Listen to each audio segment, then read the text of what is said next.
जानकारी देने के लिए अब सीधे कोटा लिए चलते हैं। राजेंद्र भारद्वाज इस वक्त हमारे साथ जुड़ चुके हैं। राजेंद्र, कोटा का मौसम क्या है? वहां पर इस वक्त क्या धूप खिली हुई है या फिर धुंध नजर आ रही है आपको?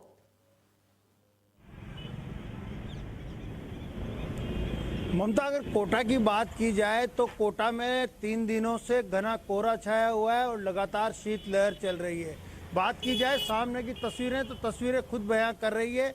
ये कोटा का किशोर सागर तालाब है और तालाब की पाल पर हम खड़े हुए हैं। आप चारों तरफ देखेंगे तो कोहरे की चादर से पूरी तरह से यहाँ पर किशोर सागर तालाब सिमटा हुआ नजर आ रहा है। नीचे अगर देखेंगे तो चंबल नदी के जो पानी है जो बह रहा है उसमें भी अगर आप देखेंगे तो यहाँ पर आपको सिर्फ कोहरे की चादर सामने देखने को मिलेगी। लगभग 10 बजे का समय हो गया है और सामने देखेंगे तो कोहरे की वजह से जो लोग भी यहाँ पर आवागमन कर रहे हैं तो वो अपनी लाइट जला रहे हैं और साथ में शीतलहर से बचने के लिए यहाँ पर जो गर्म कपड़े हैं उनका प्रयोग कर रहे हैं।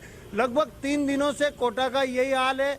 कल की बात की जाए तो कल भी 2 बजे के बाद यहाँ पर सूर्य देव ने अपने दर्शन दिए थे और आज भी अभी ये नहीं कहा जा सकता कि सूर्य देव की कृपा कब होगी। लोग शीतलहर के मारे काफी परेशान हैं। जनजीवन पूरी तरह से अस्त व्यस्त है। अगर बात की जाए शीतलहर के प्रकोप की तो शीतलहर का प्रकोप लगातार बढ़ता जा रहा है। जी ममता। बिल्कुल राजेंद्र, ये भी जानना चाहूंगी मौसम विभाग ने क्या अनुमान जताया है कोटा के लिए, और इस वक्त अगर मैं तापमान की बात करूं तो क्या कितना तापमान है?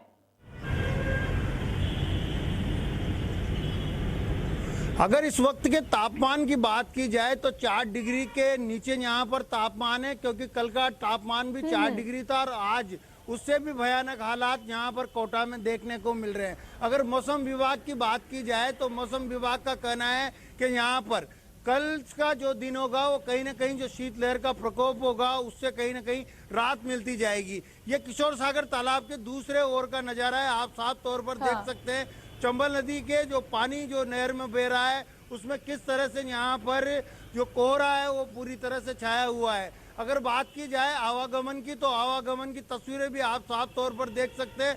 हर कोई वाहन यहाँ पर लाइट का प्रयोग करता हुआ आ रहा है और साथ में ही यहाँ पर जो जिस समय यहाँ पर काफी भीड़ देखने को मिलती थी, आज यहाँ पर लोगों का जो आवागमन है वो भी रुक गया है, क्योंकि हमने देखा है कि 10 बजे का समय होता है, लोगों का ऑफिस जाने का समय होता है। उस समय यहाँ पर काफी भीड़ भाड़ होती है और कई बार जाम का सामना करना पड़ता है। मगर अभी जो तस्वीरें हैं वो एक तरह से बिल्कुल सुचारू रूप से चल रही है और लोगों को काफी दिक्कतों का यहाँ पर सामना करना पड़ रहा है। तो ममता, अगर फिलहाल बात की जाए कोटा की तो कोटा में शीतलहर का प्रकोप लगातार जारी है। जिला कलेक्टर ने कोचिंग नगरी को यहाँ पर जो कोचिंग संस्थान है उनको 8 बजे के बाद खोलने की इजाजत दी है, क्योंकि बच्चों की कक्षाएं सुबह 6 बजे से ही लग जाती थी। वो कक्षाएं अब 8 बजे से लगेगी और ये आदेश 15 जनवरी तक लागू रहेगा। अगर छोटे बच्चों के स्कूलों की बात की जाए तो 7 जनवरी तक यहाँ पर छोटे बच्चों के 12वीं तक के जो स्कूल है वो पूरी तरह बंद कर दिए गए हैं। जी ममता। ठीक है, लेकिन राजेंद्र ये भी बताइएगा सरकार के इंतजाम क्या है, क्योंकि अगर मैं बात स्ट्रीट लाइट की करूं, क्योंकि रात के समय जब धुंध अधिक होती है तो हादसे का खतरा बढ़ जाता है। ऐसे में अगर स्ट्रीट लाइट रहती है तो थोड़ी आसानी जरूर होती है। और दूसरी तरफ रैन बसेरों का इंतजाम क्या किया गया है राहगीरों के लिए जो वो रुक सके रात को?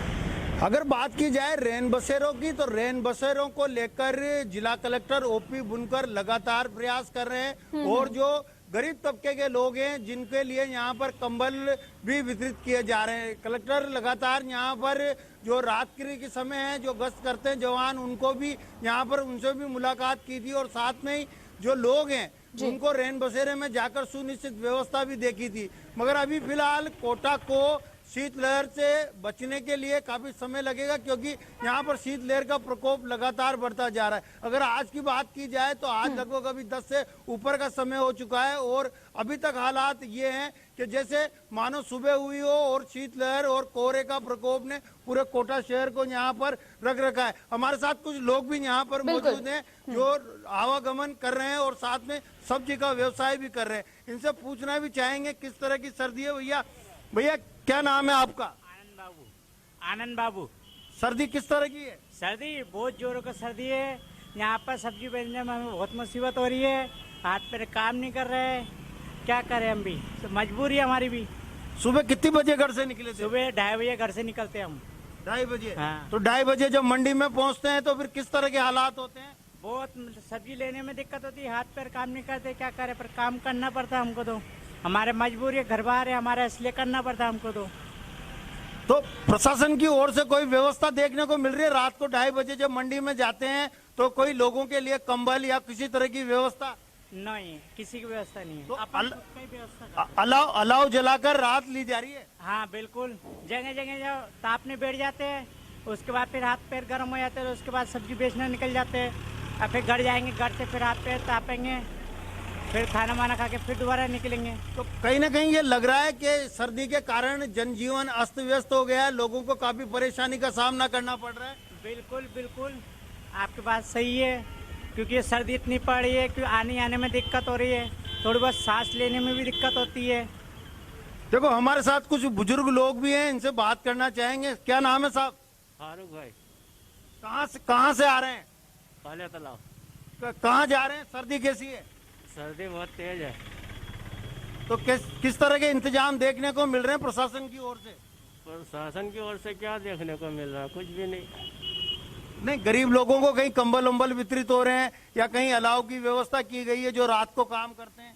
कभी हमने देखा ही नहीं है।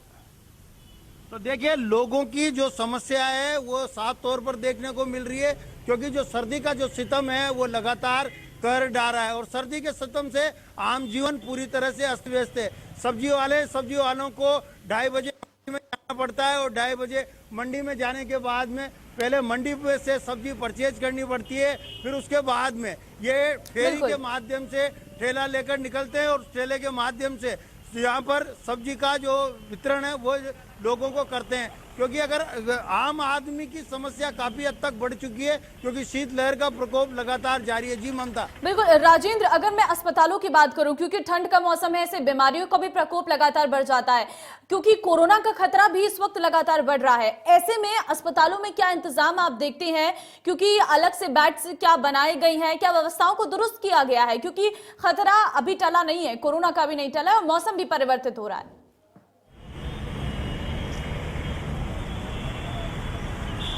ममता, सबसे बड़ी बात है कि इंडिया न्यूज के दर्शक उस आम आदमी से भी मुलाकात करें जिन लोगों को ठंड से काफी मुश्किलें हो रही है, उनसे बात करना चाहेंगे। उनका क्या नाम है? एक दिव्यांग व्यक्ति हमारे साथ मौजूद है। क्या नाम है आपका? मोहम्मद इकबाल। भैया, सर्दी कैसी पड़ रही है? तो प्रशासन की ओर से कोई इंतजाम देखने को मिल रहे हैं गरीब तबके के लोगों के लिए? कुछ भी नहीं मिला। कुछ भी नहीं मिल रहा है। कुछ नहीं। तो अभी कहाँ जा रहे हैं सर्दी में? मांगने क्या करें? अच्छा। मांग के खा सकते हैं, कोई देने वाला नहीं। 10 रुपया। ये रैन बसेरों में इंदिरा रसोई योजना चल रही है? कुछ भी नहीं है हमारे यहाँ, कुछ नहीं है हमारे यहाँ। नहीं, इंदिरा रसोई चल रही है, 8 रुपए में वहाँ खाना खिलाया जाता है। हाँ, तो वहाँ नहीं जाते क्या आप? जाते हैं कभी कभी। कभी कभी जाते हाँ, हैं। नहीं तो बस। तो क्या वहाँ खाना सही नहीं मिल रहा है क्या आपको? खाना सही है। तो देखिए, आम आदमी की जो पीड़ा है वो लगातार बढ़ती जा रही है और आम आदमी को ही यहाँ पर सर्दी में देखने को मिलती है। जिस तरह से ममता आपने सवाल पूछा कि जिला प्रशासन की ओर से चिकित्सालयों में किस तरह की व्यवस्था है, अगर जिला प्रशासन की बात की जाए तो जिला प्रशासन को अभी मौसमी बीमारियों से जूझना पड़ रहा है और लगातार मौसमी बीमारियों का खतरा बढ़ता जा रहा है। जिस तरह से कोरोना की वेव का आने का अंदेशा था, उस तरह से अगर बात की जाए तो जिला प्रशासन ने यहाँ पर इंतजाम जरूर चलिए किए हैं। ठीक है राजेंद्र, बहुत धन्यवाद फिलहाल आपका तमाम जानकारी देने के लिए। तो फिलहाल सर्दी का सितम इस वक्त लोगों को परेशान कर रहा है, खासकर वो लोग जिनके पास घर नहीं है, उन्हें सबसे ज्यादा दिक्कत हो रही है और लोग अब घरों से निकलना भी कम कर रही है। लेकिन बहुत जरूरी है कि इस समय आप सावधानी बरतें। फिलहाल यहाँ वक्त एक छोटे से ब्रेक का है, ब्रेक के उस पार आपको दिखाएंगे 50 बड़ी खबरें।